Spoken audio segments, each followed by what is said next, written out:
ताज़ा तरीन ख़बर मुनीरा धी सोबत कल्यार ज़ाल सिद्दीक़ कल्यार सखर जे फैमिली अदालत में तलाक वठी हींअर दारुलमान हवाले थी। अचो त मुनीरा खां हाल वाल वठूं त हुन आख़िर कहिड़े दुख खां पंहिंजे मुड़ुस खां तलाक वरिती ऐं हाणे हिन वक़्तु कहिड़े हाल में आहे। मुनीरा जी पंहिंजी ज़बानी ॿुधंदा। नाज़रीन पेश आहे मुनीरा जो पंहिंजो बयान। दारुलमान मां पंहिंजी मर्ज़ी सां वई आहियां, लिखती आहियां कंहिंजे ज़ुल्मनि खां लिखती आहियां, मुड़ुस जे ज़ुल्मनि खां लिखती आहियां।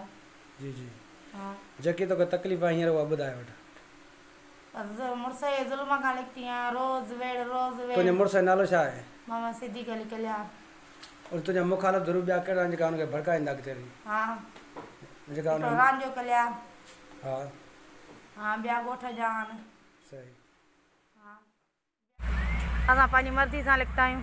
हाँ न असांखे हुननि अगवा कयो आहे न छा, जेको हुननि जे घर पुलिस थी वञे इहे सही न आहे।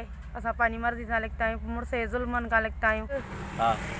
ऐं रांझो कल्यार जी ऐं सदाम सुधीर उहे पाण पंहिंजे ज़िम्मेदार आहिनि। मुंहिंजो को बि वास्तो न आहे, मां पंहिंजी मर्ज़ी सां लिखती आहियां। को बि ॾोह न आहे, मुंहिंजी पंहिंजी मर्ज़ी। मुंहिंजे मुड़ुस जे ज़ुल्म खां हिन खां मूंखे तलाक ॾेई चुकियो, मां लिखतसि। अच्छा हा तोखे घरां कीअं खयो? मूंखे कमराणनि खयो। कमरान खयो? हा अलाए असांजे पुट त कोन न खयो? अलाए असांजे पुट खे कोन खयो मूंखे। न न न न न न न न उनजो को बि न आहे। उन बार बार झलींदो त दर खां ॿाहिरि तुंहिंजो कदम न आहे लखणो। अच्छा हा अच्छा हींअर तव्हां दारुलमान में जेको वेठा आहियो तव्हां कीअं कर रहिया आहियो? उहो अलॻि असांजे पुट कढ रहा आहे। हुन नालो छा आहे? मीर मुर्तज़ा। अच्छा हुन कीअं तव्हां कर रहिया? हुन छा मौक़िफ़ आहे हुनजो? हा हुन खां छा जज वरितो आहे? उन खां पोइ सही वरितियूं अथई ऐं इहे जेके 3 ॿार आहिनि जी उनजो वरितो अथई तहफ़ुज़। जी हा 15 लख वरिता अथई।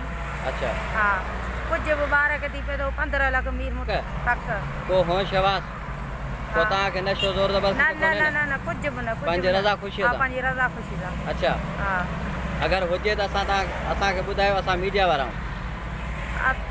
कुझु बि कोन्हे, असां हुन सां रहण था चाहियूं। अच्छा हे जेको माना पोइ हिते FIR वग़ैरह थी वई आहे या NC वग़ैरह जेको बि थियो आहे, ठीकु आहे, इहो इन जो ज़िम्मेवार पाण ख़ुदि आहिनि सिद्दीक़ कल्यार।